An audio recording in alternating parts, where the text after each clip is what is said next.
Hi friends, ಎಲ್ಲರೂ ಹೇಗಿದ್ದೀರಾ? ಎಲ್ಲರೂ ಚೆನ್ನಾಗಿದ್ದೀರಾ ಅಂತ ಅಂದ್ಕೊಂಡಿದ್ದೀನಿ.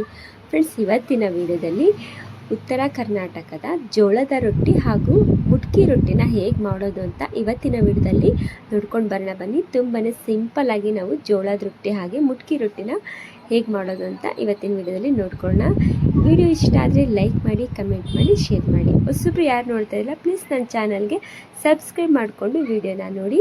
ತುಂಬಾ ಸಿಂಪಲಾಗಿ ನಾವು ಜೋಳದ ರೊಟ್ಟಿ ಮುಟ್ಕಿ ರೊಟ್ಟಿನ ಮಾಡ್ಕೊಳ್ಬೋದು. ಈ ರೊಟ್ಟಿ ಅಂತೂ ಆರೋಗ್ಯಕ್ಕಂತೂ ತುಂಬಾ ಒಳ್ಳೆಯದಿದು. ಹೇಗೆ ಮಾಡೋದು ಅಂತ ನೋಡೋಣ.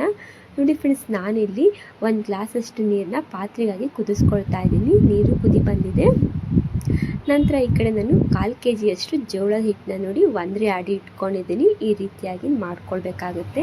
ನಾವೀಗ ಇದನ್ನು ಜಿಗಿಟ್ ಅಂತ ಹೇಳ್ತಾರೆ, ಅಂದರೆ ಬಿಸಿನೀರನ್ನ ಕುದಿಸ್ಕೊಂಡು ಜಿಗಿಟ್ ಮಾಡ್ಕೊಳ್ಬೇಕಾಗುತ್ತೆ. ಸ್ವಲ್ಪ ಹಾಗೆಯೇ ಜೋಳದ ಹಿಟ್ಟನ್ನ ಈ ಕಡೆ ನಾನು ಇಟ್ಕೊಂಡಿದ್ದೀನಿ, ಅಂದರೆ ಇದನ್ನು ಮಿಕ್ಸ್ ಮಾಡಿಕೊಂಡು ನಾವು ತಟ್ಕೊಳ್ಬೇಕಾಗುತ್ತೆ.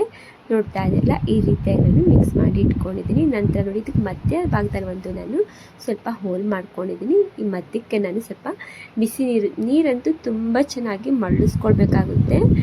ನೋಡಿ ಈ ರೀತಿಯಾಗಿ ಚೆನ್ನಾಗಿ ಮಳ್ಕೊಂಡಿರಬೇಕು ನೀರು. ಆವಾಗಲೇ ನಮಗೆ ಜೋಳದ ಹಿಟ್ಟು ಚೆನ್ನಾಗಿ ಜಿಗಿಟ್ ಬರುತ್ತೆ, ಹಾಗೆಯೇ ತಟ್ಕೊಳ್ಳೋದಕ್ಕೂ ತುಂಬಾ ಈಸಿ ಆಗುತ್ತೆ. ನೋಡಿ ಈ ರೀತಿಯಾಗಿ ನಾನು ಚೆನ್ನಾಗಿ ಜಿಗುಟನ್ನ ಹಾಕ್ಕೊಂಡಿದ್ದೀನಿ. ಇದೊಂದು 2 ನಿಮಿಷ ನಾನು ಸ್ವಲ್ಪ ತಣ್ಣಗಾಗೋಕ್ಕೆ ಬಿಟ್ಟಿದೆ. ತುಂಬಾ ಬಿಸಿ ಇರುತ್ತೆ. ಆ ರೀತಿ ಬಿಸಿ ಇದ್ದಾಗ ನಾವು ಸ್ವಲ್ಪ ಹಿಟ್ಟನ್ನು ನಾವು ಕಲಿಸ್ಕೊಳ್ಬೇಕಾಗುತ್ತೆ. ನೋಡಿ ಸ್ವಲ್ಪ ನಾನೆಲ್ಲ ತೆಕ್ಕೊಳ್ತಾ ಇದ್ದೀನಿ. ಸ್ಪೂನ್ಗೆಲ್ಲ ಅಂಟ್ಕೊಂಡಿತ್ತು. ಈಗ ಇದಕ್ಕೆ ಸ್ವಲ್ಪ ತಣ್ಣೀರನ್ನ ಸೇರಿಸ್ಕೊಂಡು ಈಗ ನಾನು ರೊಟ್ಟಿನ ಅಂದರೆ ಹಿಟ್ಟನ್ನ ನಾನು ಕಲಿಸ್ಕೊಳ್ತೀನಿ, ಅಂದರೆ ನಾದ್ಕೊಳ್ಬೇಕಾಗುತ್ತೆ.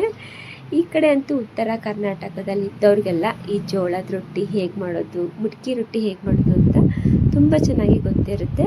ಆದರೆ ಕೆಲವ್ರಿಗೆ ಗೊತ್ತಿರೋದಿಲ್ಲ. ಅದಕ್ಕೋಸ್ಕರ ಇವತ್ತಿನ ವಿಡಿಯೋದಲ್ಲಿ ನಾನು ಗೊತ್ತಿಲ್ಲದವ್ರಿಗೆ ಸಿಂಪಲಾಗಿ ಜೋಳದ ರೊಟ್ಟಿ ಮುಟ್ಕಿ ರೊಟ್ಟಿನ ಮಾಡಿ ತೋರಿಸ್ತಾ ಇದ್ದೀನಿ.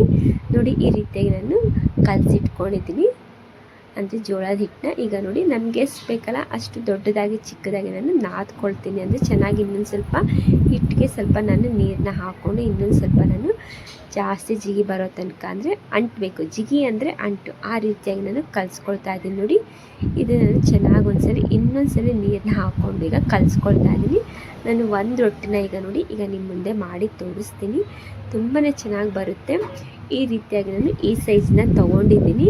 ಈಗ ಇದಕ್ಕೆ ನಾನು ಸ್ವಲ್ಪ ಜೋಳದ ಹಿಟ್ಟನ್ನ ಸೇರಿಸ್ಕೊಳ್ತೀನಿ. ನೋಡಿ ಇಷ್ಟು ನಾನು ಜೋಳದ ಹಿಟ್ಟನ್ನ ಹಾಕ್ಕೊಂಡು ಈಗ ನಾವು ಕೈಯಲ್ಲೇ ನಾವು ಈಗ ಬಡಿಬೇಕಾಗುತ್ತೆ.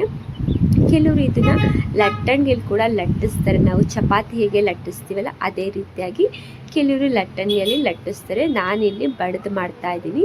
ಯಾಕಂತಂದರೆ ಈ ಬಡಿದು ಮಾಡೋದ್ರಿಂದ ಈ ರೊಟ್ಟಿ ನಮಗೆ ತಿನ್ನಬೇಕಾದ್ರೆ ಆರಿದ್ರೂ ಕೂಡ ನಮಗೆ ಜೇಕಂತ ಅಂದರೆ ಗಟ್ಟಿ ಬರೋದಿಲ್ಲ. ಅದಕ್ಕೋಸ್ಕರ ನಾನು ಬಡಿದು ಮಾಡ್ತಾಯಿದ್ದೀನಿ. ನೋಡಿ ಈ ರೀತಿಯಾಗಿ ನೋಡಿ ಕೈಯಲ್ಲೇ ನಾನು ಬಡಿತಾ ಇದ್ದೀನಿ ರೊಟ್ಟಿನ. ಅದರಲ್ಲೇ ಇದು ದೊಡ್ಡದಾಗುತ್ತಾ ಹೋಗುತ್ತೆ.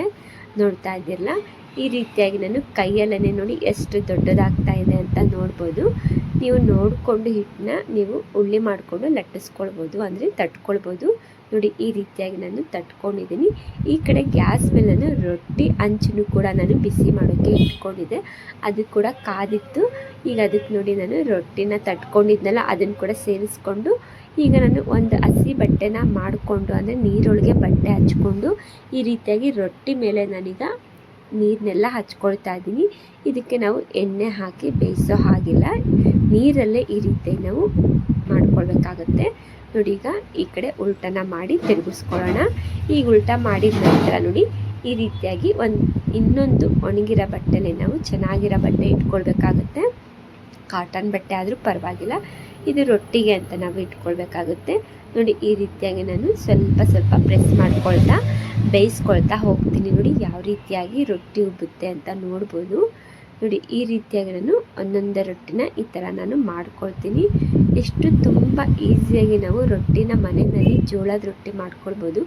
ಆರೋಗ್ಯಕ್ಕಂತೂ ತುಂಬಾ ಒಳ್ಳೆಯದಿದು ರೊಟ್ಟಿ. ಈ ರೊಟ್ಟಿ ತಿಂದರೆ ಎಷ್ಟು ಗಟ್ಟಿಯಾಗಿರುತ್ತೆ ಗೊತ್ತಾ. ಆರೋಗ್ಯ ಅಂತೂ ತುಂಬಾ ಚೆನ್ನಾಗಿ ನಾವು ಇಟ್ಕೊಳ್ಬೋದು. ನೋಡಿ ರೊಟ್ಟಿ ಅಂತೂ ರೆಡಿ ಆಗ್ತಾ ಬರ್ತಾ ಇದೆ. ನೋಡಿದ್ರಲ್ಲ, ಇದೇ ರೀತಿಯಾಗಿ ನಾನು ಇನ್ನೊಂದು ರೊಟ್ಟಿ ಕೂಡ ಮಾಡ್ಕೊಳ್ತೀನಿ. ನೋಡಿದ್ರಲ್ಲ ಫ್ರೆಂಡ್ಸ್, ಎಷ್ಟು ಬೇಗ ನಾವು ರೊಟ್ಟಿನ ತಟ್ಕೊಂಡು ಬೇಯಿಸ್ಕೊಳ್ಬೋದು ಅಂತ. ನಾನಿಲ್ಲಿ 2 ರೊಟ್ಟಿನ ಮಾಡ್ಕೊಂಡಿದ್ದೆ. ಈ ರೀತಿಯಾಗಿ ನೋಡಿ ಎಷ್ಟು ಮೆತ್ತಗೆ ಬಂದಿದೆ ಅಂತ. ನಿಮಗೆ ನಿಮಗೆ ಬೇಕಂದರೆ ಕಟ್ಟಕ್ಕೆ ರೊಟ್ಟಿ ಮಾಡ್ಕೊಳ್ಬೇಕಂದ್ರೆ ಇದನ್ನೇ ಸ್ವಲ್ಪ ತೆಳುವಾಗಿ ಲಟ್ಟಿಸ್ಕೋಬೇಕು, ಇಲ್ಲ ಬಡ್ಕೊಳ್ಬೇಕಾಗುತ್ತೆ. ರೊಟ್ಟಿನ ಬಡ್ದು ಮಾಡಬೇಕು. ನಾನಿಲ್ಲಿ ಇದಕ್ಕೆ ಚೌಳಿಕಾಯಿ ಅಂದರೆ ಗೋರಿಕಾಯಿ ಪಲ್ಯ ಅಂತ ಹೇಳ್ತಾರಲ್ಲ, ಅದನ್ನು ನಾನು ರೊಟ್ಟಿಗೆ ಮಾಡ್ಕೊಂಡಿದ್ದೆ ನೋಡಿ. ಈ ರೀತಿಯಾಗಿ ಮಾಡ್ಕೊಂಡಿದ್ದೆ, ತುಂಬಾ ಚೆನ್ನಾಗಿರುತ್ತೆ. ಈ ರೊಟ್ಟಿ ಅಂತೂ ಮುಗಿದಿದೆ. ನೆಕ್ಸ್ಟ್ ನೋಡಿ, ಈಗ ನಾನೀಗ ಮುಟ್ಕಿ ರೊಟ್ಟಿನ ಹೇಗೆ ಮಾಡೋದು, ಇದಕ್ಕೆ ಏನೇನು ಬೇಕಾಗಿದೆ ಅಂತ ತೋರಿಸ್ತೀನಿ. ಸ್ವಲ್ಪ ಕೊತ್ತಂಬರಿ ಸೊಪ್ಪು, 4ರಿಂದ 5 ಬೆಳ್ಳುಳ್ಳಿನ ತೊಗೊಂಡಿದ್ದೀನಿ. ಈ ರೀತಿಯಾಗಿ 2 ತೊಗೊಂಡಿದ್ದೀನಿ. ಈಗ ಇದನ್ನು ನಾನು ಸ್ವಲ್ಪ ತೊಳ್ಕೊಂಡು ಕೊತ್ತಂಬರಿ ಸೊಪ್ಪನ್ನ ಹಾಗೆಯೇ ಬೆಳ್ಳುಳ್ಳಿನ ನೋಡಿ ಇದೇ ರೀತಿಯಾಗಿ 2 ಕೂಡಿ ನಾನು ಇದನ್ನು ಜಜ್ಕೊಳ್ತೀನಿ, ಅಂದರೆ ಕುಟ್ಕೊಳ್ತೀನಿ. ಸ್ವಲ್ಪ ಇದನ್ನು ಕೊತ್ತಂಬರಿ ಸೊಪ್ಪು ಹಾಗೆಯೇ ಬೆಳ್ಳುಳ್ಳಿ 2 ನಾನು ಈಗ ಕುಟ್ಕೊಳ್ತೀನಿ. ಒಂದು ಕಲ್ಲು ತೊಗೊಂಡಿದ್ದೀನಿ. ಮನೆಯಲ್ಲೇ ನಮಗೆ ಕಲ್ಲಿರುತ್ತೆ ನೋಡಿ, ಖಾರ ಕುಟ್ಕೊಳ್ಳೋ ಕಲ್ಲು, ಅದರಲ್ಲೇ ನಾನು ಈ ರೀತಿಯಾಗಿ ನೋಡಿ ಕುಟ್ಟಿ ಇಟ್ಕೊಂಡಿದ್ದೀನಿ. ನಿಮಗೆ ಬೇಕಂದರೆ ಇದಕ್ಕೆ ಹಸಿ ಖಾರ ಅಂತ ಇರುತ್ತೆ ನೋಡಿ, ಮಿಕ್ಸರ್ ಮಾಡ್ಕೊಂಡಿರ್ತೀವಲ್ಲ ನಾವು, ಹಸಿಮೆಣ್ಸಿನ್ಕಾಯಿ ಪೇಸ್ಟು, ಅದನ್ನು ಕೂಡ ನೀವು ಸೇರಿಸ್ಕೊಂಡು ಮಾಡ್ಕೊಬೋದು. ನಾನಿಲ್ಲಿ ಇದರಲ್ಲಿ ನಾನು ಒಣ ಖಾರದ ಪುಡಿ ಹಾಕ್ಕೊಂಡು ಮಾಡಿ ತೋರಿಸ್ತಾ ಇದ್ದೀನಿ ಮುಟ್ಕಿ ರೊಟ್ಟಿನ ನೋಡಿ. ಇದೇ ರೀತಿಯಾಗಿ ನಾನು ಹೇಗೆ ಫಸ್ಟಿಗೆ ನಾನು ಜೋಳದ ರೊಟ್ಟಿ ಮಾಡ್ಕೊಂಡಿದ್ದೆ ನೋಡಿ, ಅದೇ ರೀತಿಯಾಗಿ ಇದನ್ನು ಕೂಡ ನೋಡಿ. ಇದು ನಾವು ಮುಟ್ಕಿ ರೊಟ್ಟಿ ಮಾಡ್ಕೊಳ್ಬೇಕಾದ್ರೆ ಸ್ವಲ್ಪ ಹಿಟ್ಟು ಜಾಸ್ತಿ ತೊಗೊಳ್ಬೇಕಾಗುತ್ತೆ, ಅಂದರೆ ಇದು ಸ್ವಲ್ಪ ದಪ್ಪಗೆ ಇರಬೇಕಾಗುತ್ತೆ. ಮುಟ್ಕಿ ರೊಟ್ಟಿ ಮಾಡ್ಕೊಳ್ಬೇಕಾದ್ರೆ ನೋಡಿ ಈ ರೀತಿಯಾಗಿ ನಾನು ಸ್ವಲ್ಪ ದಪ್ಪಗೆ ತಟ್ಕೊಂಡಿದ್ದೀನಿ. ಇವಾಗ ನೋಡಿ ಈಗ ಬೇಯಿಸ್ಕೊಳ್ತೀನಿ. ಇದಕ್ಕೂ ಕೂಡ ಸೇಮ್ ಅದೇ ರೀತಿಯಾಗಿ ನಾವು ರೊಟ್ಟಿನ ನೀರನ್ನ ಹಾಕ್ಕೊಂಡು ನಾವು ಇದನ್ನು ಸ್ವಲ್ಪ ಬೇಯಿಸ್ಕೊಳ್ಬೇಕಾಗುತ್ತೆ. ಒಂದು ಕಡೆ ಅಷ್ಟೇ ನಾವು ನೀರು ಹಚ್ಕೊಂಡು ನಾವು ಬೇಯಿಸ್ಕೊಳ್ಳೋದು. ಈ ರೀತಿಯಾಗಿ ನಾನು ಬೇಯಿಸ್ಕೊಳ್ತಾ ಇದ್ದೆ ನೋಡಿ. ಈಗಂತೂ ಒಂದು ಕಡೆ ಬೆಂದಿದೆ. ಈಗ ಉಲ್ಟನ ನಾನು ತಿರುಗಿಸ್ಕೊಳ್ತೀನಿ ನೋಡಿ. ಈ ರೀತಿಯಾಗಿ ದಪ್ಪಗೆ ನಾವು ಮಾಡ್ಕೊಳ್ಬೇಕಾಗುತ್ತೆ. ಮುಟ್ಕಿ ರೊಟ್ಟಿ ಮಾಡಬೇಕಾದ್ರೆ ಈ ರೀತಿಯಾಗಿ ನಾವು ಸ್ವಲ್ಪ ದಪ್ಪಗೆ ನಾವು ತಟ್ಕೊಳ್ಬೇಕಾಗುತ್ತೆ ರೊಟ್ಟಿನ. ತುಂಬಾ ಚೆನ್ನಾಗಿರುತ್ತೆ. ನಾವು ಬಾಯಿ ಕೆಟ್ಟಾಗಂತೂ, ಈಗ ಹುಷಾರಿರಲ್ಲ ಅಂದಾಗ ಈ ರೀತಿಯಾಗಿ ಮುಟ್ಕಿ ರೊಟ್ಟಿನ ಮಾಡಿಕೊಂಡು ತಿಂದರೆ ತುಂಬಾ ನಮಗೆ ನಾಲ್ಗೆ ರುಚಿ ಬರುತ್ತೆ. ಅದಕ್ಕೋಸ್ಕರ ನೋಡಿ, ಮುಟ್ಕಿ ರೊಟ್ಟಿ ಅಂದರೆ ತುಂಬ ಟೇಸ್ಟಿಯಾಗಿರುತ್ತೆ. ಬೆಳ್ಳುಳ್ಳಿ, ಕೊತ್ತಂಬರಿ ಸೊಪ್ಪು ಎಲ್ಲ ಹಾಕ್ಕೊಂಡು ನಾವು ಖಾರ, ಎಣ್ಣೆ, ಉಪ್ಪು ಎಲ್ಲ ಹಾಕ್ಕೊಂಡು ನಾವು ಮಾಡ್ಕೊಳ್ಬೇಕಾಗುತ್ತೆ. ತುಂಬಾ ಟೇಸ್ಟಿಯಾಗಿರುತ್ತೆ. ಒಂದ್ಸಲ ಈ ಥರ ನೀವು ಮುಟ್ಕಿ ರೊಟ್ಟಿನ ಮಾಡಿಕೊಂಡು ನೋಡಿ, ನಿಮಗೆ ಕೂಡ ಗೊತ್ತಾಗುತ್ತೆ ಎಷ್ಟು ಚೆನ್ನಾಗಿರುತ್ತೆ ಅಂತ. ಬಾಯಿ ಕೆಟ್ಟಾಗಂತೂ ಬಾಯಿ ರುಚಿ ಅಂತೂ ಕೊಡುತ್ತೆ ಇದು ಮುಟ್ಕಿ ರೊಟ್ಟಿ ನೋಡಿ. ಈ ರೊಟ್ಟಿ ಕೂಡ ನಾನು ಬೇಯಿಸ್ಕೊಳ್ತಾ ಇದ್ದೀನಿ. ಸ್ವಲ್ಪ ದಪ್ಪಗೆ ನಾವು ಇದನ್ನು ತಟ್ಕೊಳ್ಬೇಕು ಅಷ್ಟೇ ನೋಡಿ. ಈಗ ರೆಡಿಯಾಗಿದೆ ಈ ರೊಟ್ಟಿ. ಈಗ ಇದನ್ನು ನಾನು ಕೆಳಗಿಟ್ಕೊಂಡಿದ್ದೀನಿ ನೋಡಿ, ಅಂದರೆ ರೊಟ್ಟಿ ಮಾಡ್ಕೊಂಡಿದ್ನಲ್ಲ ಅದೇ ಜಾಗದಲ್ಲಿ ಇಟ್ಕೊಂಡು ಈಗ ಇದಕ್ಕೆ ಸ್ವಲ್ಪ ನೋಡ್ಕೊಂಡು ನಾವು ಒಂದು ರೊಟ್ಟಿಗೆ ಎಷ್ಟು ಉಪ್ಪು ಬೇಕಲ್ಲ ಅಷ್ಟು ಉಪ್ಪನ್ನು ಸೇರಿಸ್ಕೊಳ್ಬೇಕಾಗುತ್ತೆ. ನಂತರ ನಾನು ಇಟ್ಕೊಂಡಿದ್ದೆ ನೋಡಿ, ಕೊತ್ತಂಬರಿ ಸೊಪ್ಪು ಹಾಗೆಯೇ ಬೆಳ್ಳುಳ್ಳಿ, ಅದನ್ನು ಕೂಡ ಸ್ವಲ್ಪ ಹಾಕ್ಕೊಂಡಿದ್ದೀನಿ. ಆಮೇಲೆ ಖಾರಕ್ಕೆ ಅನುಗುಣವಾಗಿ ನೀವು ನೋಡಿಕೊಂಡು ಖಾರದ ಪುಡಿನ ಹಾಕ್ಕೊಳ್ಬೇಕಾಗುತ್ತೆ. ಹಾಗೆಯೇ ನೋಡಿ 1-2ರಿಂದ 3 ಸ್ಪೂನಷ್ಟು ನಾನು ಎಣ್ಣೆನ ಹಾಕ್ಕೊಳ್ತಾ ಇದ್ದೀನಿ. ನಿಮಗೆ ಖಾರದ ಪುಡಿ ಬೇಡ ಅಂತಂದರೆ ನಾವು ಹಸಿಮೆಣ್ಸಿನ್ಕಾಯಿನ ಪೇಸ್ಟ್ ಮಾಡಿ ಇಟ್ಕೊಂಡಿರ್ತೀವಲ್ಲ ಅದನ್ನು ಕೂಡ ಹಾಕ್ಕೊಂಡ್ರೂ ಕೂಡ ತುಂಬಾ ಚೆನ್ನಾಗಿ ಬರುತ್ತೆ. ಈ ಬಿಸಿ ಇದ್ದಾಗೆ ನಾವು ಇದನ್ನು ಈ ರೀತಿಯಾಗಿ ನಾವು ಎಣ್ಣೆ, ಖಾರ, ಉಪ್ಪು ಎಲ್ಲ ಮಿಕ್ಸ್ ಮಾಡಿಕೊಂಡು ಹಾಗೆಯೇ ನಾವು ಆಗಿಂದಾಗಲೇ ಹಾಕೊಂಡ ತಕ್ಷಣ ನಾವು ಈ ಥರ ಕುಟ್ಕೊಂಡು ನಾವು ಕೈಯಲ್ಲೇ ಸ್ವಲ್ಪ ನಾದ್ಕೊಳ್ಬೇಕಾಗುತ್ತೆ. ಕೈ ಬಿಸಿ ಆಗ್ತಾ ಇರುತ್ತೆ. ಆದರೂ ಕೂಡ ನಾವು ಈ ರೀತಿಯಾಗಿ ಮಾಡಿಕೊಂಡ್ರೆ, ನಾವು ಕೈ ಬಿಟ್ಬಿಟ್ರೆ ತಣ್ಣಗಾದ್ಮೇಲೆ ಮಾಡ್ಕೋಬೇಕು ಅಂದರೆ ನಮಗೆ ಮುದ್ದೆ ಮಾಡ್ಕೊಳ್ಳೋದಕ್ಕೆ ಕರೆಕ್ಟ್ ಬರೋದಿಲ್ಲ ನೋಡಿ. ಕೈಯಲ್ಲೇ ನಾನು ಮಾಡ್ಕೊಳ್ತೀನಿ ನೋಡಿ. ಈ ರೀತಿಯಾಗಿ ಕೈಯಲ್ಲಿ ನಾನು ಮಾಡ್ಕೊಂಡಿದ್ದೆ ರೊಟ್ಟಿನ ಹೇಗೆ ಬಂದಿದೆ ಅಂತ. ತುಂಬಾ ಚೆನ್ನಾಗಿ ಮುಟ್ಕಿ ರೊಟ್ಟಿ ರೆಡಿಯಾಗಿದೆ. ಇದಕ್ಕೆ ನಾನು ಮೊಸರನ್ನ ಸೇರಿಸ್ಕೊಳ್ತಾ ಇದ್ದೀನಿ.